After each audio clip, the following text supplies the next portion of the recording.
শেখুল ইসলাম হজরত মৌলানা তকি উসমানী দামাত বারাকাতুহুমুল আলিয়া, সারা পৃথিবী বিখ্যাত বুজুর্গ আলেম, উনি ফতুয়া দিছেন যেই কিশোর যেই যুবক বড় মোবাইল ব্যবহার করার ক্ষেত্রে হালাল হারামের বিধান কি শরীয়তের এটা জানে না, এটা মানে না, তার জন্য এই বড় মোবাইল ব্যবহার করার অনুমতি নাই, জায়েজ নেই।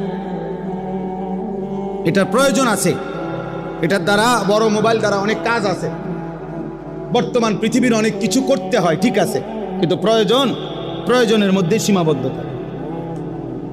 বুঝেন নাই আমার কথাটা? বড় মোবাইল আমার কাছেও আছে, আমার গাড়িতেও আছে। আমি আসার সময়ও আজকে মনে করেন আমাদের ইংল্যান্ড থেকে একজন ঘনিষ্ঠ মানুষ হজে উমরায় গেছে, উনি আমার সাথে জরুরি কথা বলছে, তো আমি ওনার সাথে কথা বলছি। আমার শায়েখ আল্লামা মুফতি মুশতাকুন নবী কাসিমি হজরত এখন উমরায় আছে,